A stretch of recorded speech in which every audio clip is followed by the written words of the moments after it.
Open Senate seats, a unique time in Arizona politics. These are two of the most ambitious women in Arizona politics. How the Democrats plan to gain ground in Arizona this election cycle. To reach all voters and to get them to the ballot early. Trading between nations, what a new NAFTA means for the border region. It doesn't really make a great deal of sense to be building economic walls. Hello and welcome to Arizona360. I'm Lorraine Rivera. Thank you so much for joining us. With the primary election in the rearview mirror, candidates, political pundits, and journalists are looking toward November. For more on what we can make of the months ahead, I was joined by Dan Shear from the Green Valley News, Sahuarita Sun, Sarah Garrett-Gasson from the Arizona Daily Star, and Jim Ninsel of the Tucson Weekly and Tucson Local Media. Let's begin with you, Jim. For the first time, we will likely have a woman serving Arizona in the U.S. Senate. How significant is that? Well, I think this is going to be a really fascinating race to watch. These are two of the most ambitious women in Arizona politics, and I don't use ambitious as a pejorative. Let me just say that. But both of them have really, I think, built a political career of trying to figure out exactly what voters want to hear and moving to that spot. Kyrsten Sinema went from a very leftist person in her early part of her career, and she's very middle of the road now, voting alongside the Trump administration, I think about 50% of the time, if you believe 538.com. Martha McSally was very moderate when she was running in a competitive district here in southern Arizona, but you saw as soon as she announced that she was going to go statewide, she suddenly embraced the Trump agenda. And that's really going to be the narrative of this race. I think the Trump overhang is going to be a big factor, how this plays out. Sarah, how closely does Martha McSally align herself to President Trump? It's been very interesting because at first during the 2016 election, she wouldn't comment on anything really to do with Trump. You know, the different tapes came out, comments were made, and she wouldn't really comment. But her voting record is very much aligned with the Trump administration. And during this past election with the primary, she has taken pretty much every opportunity to stand next to Donald Trump, to invoke his name and his sort of okay, even though he didn't come out and endorse her until afterwards he said congratulations. So she has really moved to the right more vocally, even though her agenda and her voting record has always been very conservative. All right, CD2, let's go there. Leah Marquez Peterson up against Anna Kirkpatrick, a seat that a lot of the nation will watch. Well, that is one of the most competitive districts in the country, so you're right. It's going to have national attention on this district.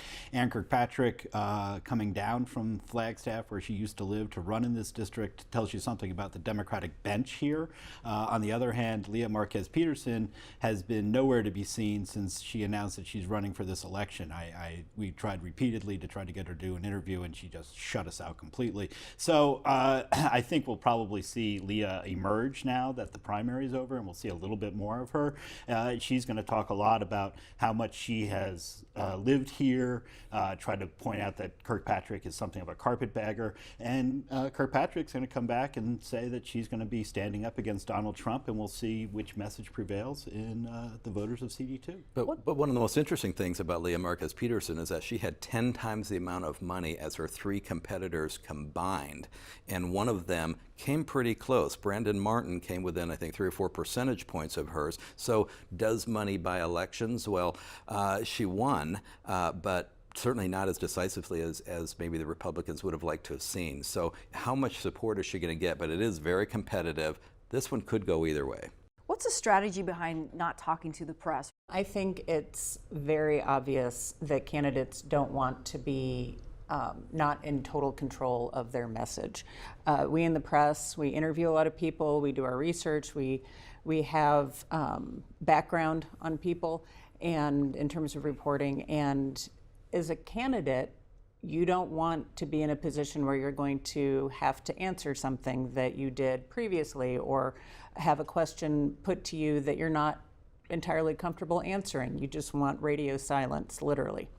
Yeah. And I think that is a really red flag for any candidate who does not speak to the press or hold open forums, because if you can't hold yourself in an interview and be afraid that you're going to say something that heck might be an idea and might upset some voters, then what business do you have running for office? And a less polite way of putting this would be that you don't want the candidate to say anything stupid. You don't want to give the voters in a race that she was fully expected to win, give them a reason to not vote for her. So that's what it amounted to. But we told her, and we told the others who were in the same boat, we don't care about your political strategy. What we care about is putting all the people who are on the ballot in front of voters in a legitimate forum where they're going to be asked tough questions. We want to see how they react. Sarah's exactly right. This could be an indicator of how they respond to the media once they're in Congress, and that's a scary thing. Let's go to the governor's race quickly. David Garcia is not necessarily a new name to us here in Arizona. How likely is he to give Governor Ducey a real competition here in November?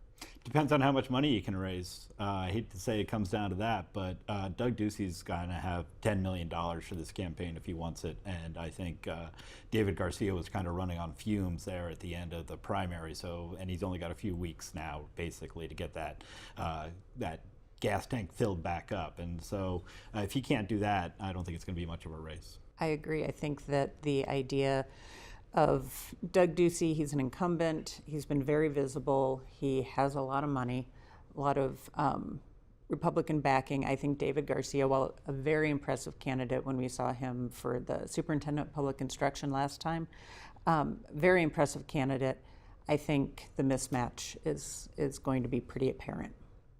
Dan? I think David Garcia is going to cause us to think about a lot of issues that Arizona is facing that perhaps have been overlooked in the Ducey administration. But I think that Ducey is, it's pretty much his race to lose, and I don't think he will. All right. John McCain, the news this week of his passing and who will likely replace him. We'll see that, I'm assuming, in the coming days. What does Governor Ducey need to consider as he makes this appointment?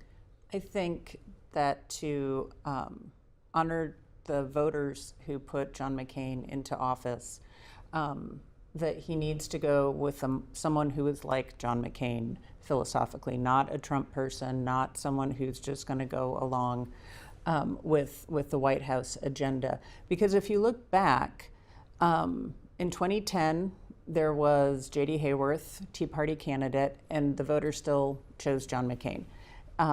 In 2016, Kelly Ward, very far right, voters still chose John McCain in the primary. And so I think that while I will not be surprised if a Trump supporter ends up being appointed, I think that that does a disservice to the work that John McCain has done, and also, more importantly, the voters who elected him to that office. Jim, is Doug Ducey really making the call on this appointment? He's making the call. I think Doug Ducey's probably looking for somebody who, after he appoints him, is not going to have Republicans upset at Doug Ducey. And so that's going to be his primary political consideration as he runs for re-election this year as well. I suspect he'll find somebody who is a conservative Republican who does end up supporting much of Donald Trump's agenda, but almost anybody who's going to be running for office is going to be supporting Donald Trump's agenda if they want to be successful in a Republican primary, which is why you saw McSally make the shift that she's made. And, and you saw what happened with Jeff Flake when he challenged John McCain. His poll numbers dropped so seriously that he had to decide he wasn't going to run for office again after just one term in the U.S. Senate, which you don't see very often. Dan, is this keeping the seat warm, or this is a forever position that you're going to have to be reelected to? That is the number one question when you're looking at who you're going to put into that seat. I do not for a second think that Doug Ducey is really making the decision here. It's all political. I don't think really, he must have a dozen people whispering in his ear. He ultimately will tell us who it is, but I don't know that he actually is making the decision. It's going to be something that's based on what he wants to do in his political future.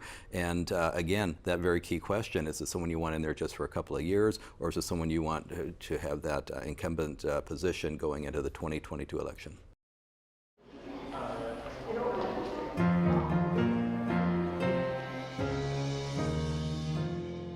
Now that the primary is over, candidates have a month and a half until ballots for the general election go out. For many candidates, that could signal a change in how they talk about issues. Christopher Conover reports.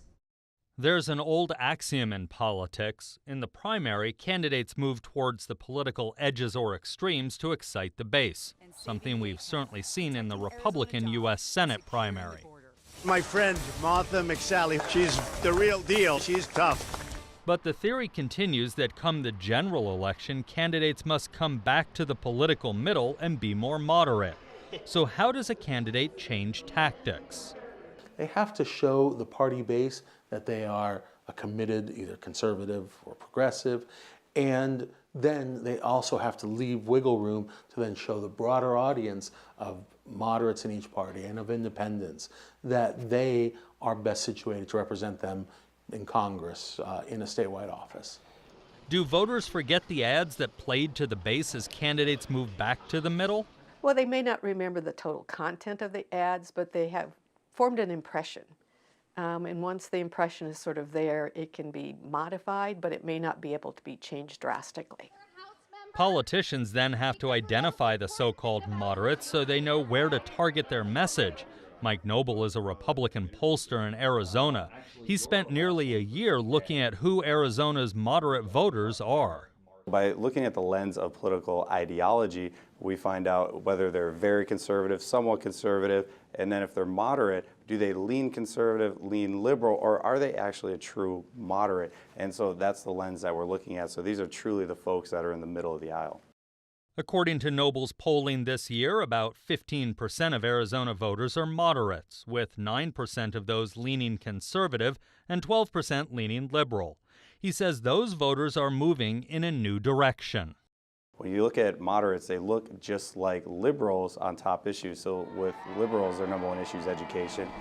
With conservatives, their number one issues is immigration. But then you look at the all-important moderates, the swing voters, they actually are education is their number one. So they look just like liberals. And then also with Trump, with favorability, they have a very unfavorable opinion of the president.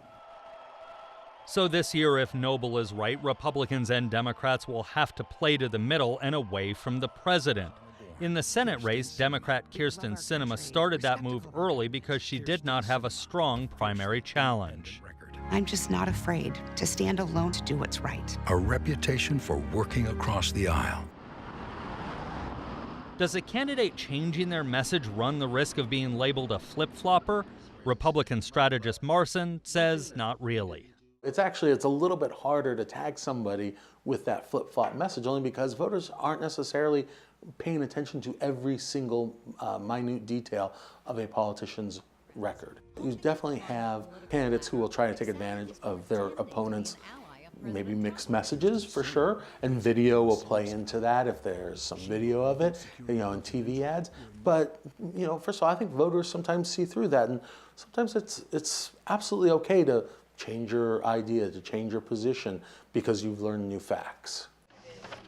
Midterm elections, like the one we have going on right now, often lead to a flip in the congressional majority party.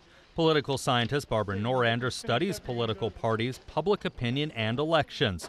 She says it's hard to predict how voters will approach this decision. Well, there's one explanation is that people who are angry are more likely to show up at the polls in midterm elections. Is there a blue wave out here tonight? The race is on for the general election. Will candidates move to the middle or stay further away? Only time will tell. Early voting starts in 6 weeks. Arizona has long been a conservative stronghold, but Democrats say this is the year for change. That despite the numbers, Republicans hold the majority when it comes to registered voters, followed by independents and then Democrats. Those stats, though, not daunting the chair of the Arizona Democratic Party, Felicia Rotellini. We spoke recently while she toured southern Arizona. We're taking advantage of every type of technology and means of communication as part of our grassroots program. It's a very aggressive program to reach all voters and to get them to the ballot early. Through our early ballot process. When you say technology, what does that look like exactly? Are it phone calls, polling?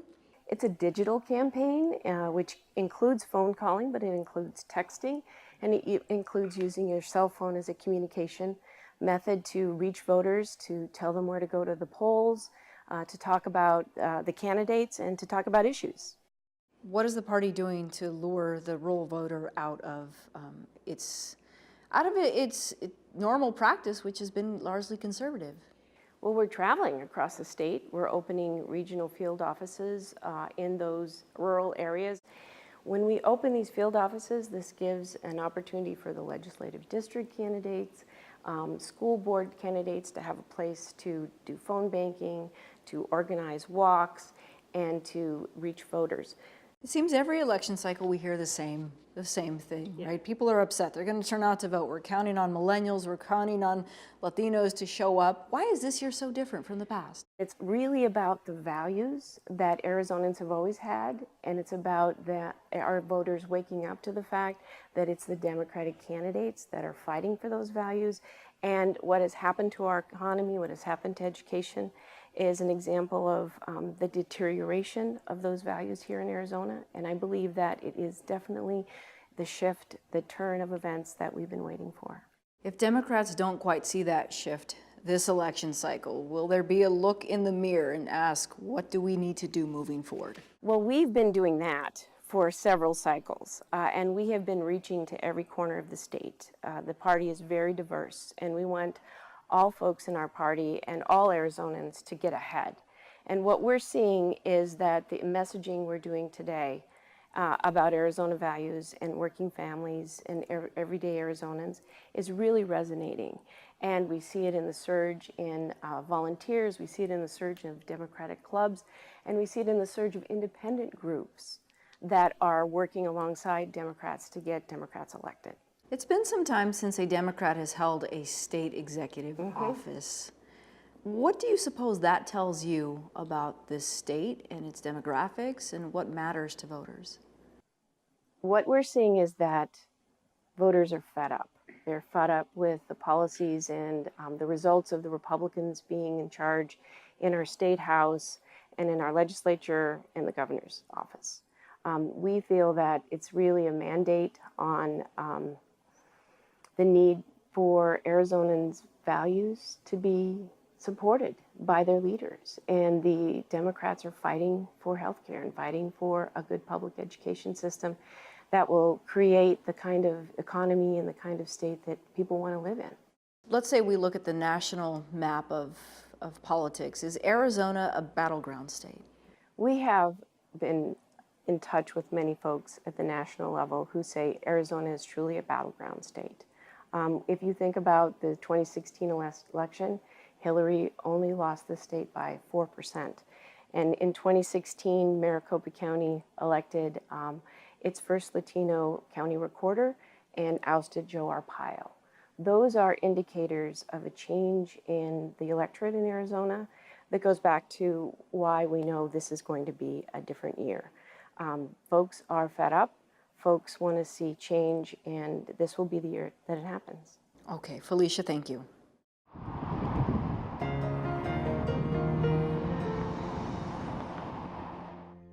As candidates ramp up their efforts, they'll pay special attention to who supports their campaign. Among the desires for candidates, political endorsements. Professor Kate Kenski at the U of A Department of Communication and School of Government and Public Policy studies the role endorsements play in a campaign. We begin with what constitutes an endorsement. An endorsement really is anyone who volunteers or offers their support behind a particular candidate. It typically comes in one of three kinds. It's either the political endorsement, which is usually someone who's had political standing or a group that has been known to take certain ideological points of view. It could be a celebrity endorsement, which is someone who is very popular. That is typically in the entertainment industry, but it could be a celebrity of any sort. And then the citizen endorsement. And so those are all different types of sources that can offer their support toward a candidate. This election cycle, we have seen tweets, we have seen speeches. We've also seen pictures mailed in flyers that were not taken necessarily during the cycle, but previously. Does that also count, or is that a candidate trying to remind voters, hey, I was connected with that person at one point? When we think about the official endorsement, usually it's the person or the organization that has made some kind of official statement. If they are really huge, they might do it, in fact, in some kind of press release or that kind of format. I would say that if you're seeing kind words from a candidate or about a candidate from a politician that's from the past, depending on who's sponsoring the flyer, it could either be the actual person giving the endorsement or just kind words from the past. Have you found that endorsements really sway voters? They can. Essentially, they offer a cognitive shortcut for voters. So voters who are trying to decide between many different candidates in many different races, oftentimes, particularly in primaries, need some kind of shortcut to make a determination about who they should cast their vote for. And so in that sense, endorsements very much can matter, because rather than having to sort out fairly nuanced perspectives, the voter can look at someone they trust or maybe don't trust and make a judgment either for or against how the endorsement has swung. Why do we see some major names and faces staying out of the endorsements? Some people and organizations take the position that they shouldn't offer their support for or against candidates within their party, and they should basically let the party decide on its own. And so that could be a point of view of them just wanting to stay out. I wouldn't read necessarily too much into it about they don't like any of the candidates in their party. That might not be it at all. It might be just genuinely that they want to let the party emerge with who they think the best person for the position is. A political endorsement can skyrocket a candidate, but it can also backfire. Is that fair? Endorsements can backfire. And that's why I think you'll see going into the 2018 that when, for example, the president gives his seal of approval, just as that can be used to support a candidate, it can be used by the other side to signal that maybe you shouldn't vote for a particular candidate if the president is backing him. And that's always been the case, that candidates have to be careful about their friends sometimes. Sometimes the most extreme people on the political spectrum may want to offer their support, but sometimes that serves as a cue that they're too far left or too far right. And so that's something to think about. The other thing that I would just add on endorsements is how they're delivered matters. In an information environment in which things spread through social media, one has to be careful about where endorsements are placed, and one has to be aware that you might not be able to control, for example, if someone offers their support on Twitter, what other people do with those tweets, how they make memes out of those tweets. And so the delivery of the endorsement or form of support matters greatly.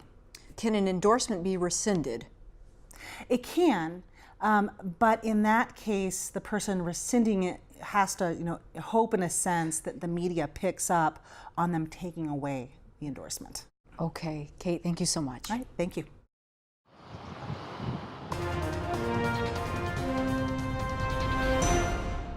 This week, President Donald Trump announced the United States and Mexico had reached a deal on trade. This after more than a year of ongoing negotiations between the U.S., Mexico, and Canada.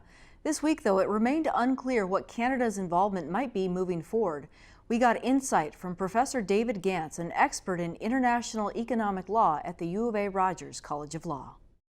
I think the most significant impacts for Arizona are what was not changed. And that is, as far as I can tell from what we've seen, there are no changes that would disrupt the enormous flow of Mexican fruits and vegetables across the Nogales border, where we have, of course, huge transportation services, processing, and other major industries, which would be terribly disrupted if this were changed in a new NAFTA. So that, I think, is a great relief for Arizona. What do we know about this renegotiation or this removal of NAFTA that we're hearing so much about just this week? I think it's pretty typical in these types of negotiations for the process to go on for a very long time until both parties get very serious about making compromises. And frankly, what seems to be happening now is that the Trump administration is seriously trying to deal with key issues like the sunset clause, termination after some number of years, and the rules that govern the North American auto and auto parts industries. And I think because of some flexibility on the Trump administration, things moved very quickly over the last couple of weeks, even though not much has happened in the last year. Can the president act alone in this, or does he need Congress to move forward beyond what we're hearing this week? It's a partnership. Congress gave the president authority to negotiate a revised NAFTA back almost a year ago, but it was to be a trilateral agreement, obviously with Canada as well as Mexico. So he has authority to negotiate an agreement and to sign one.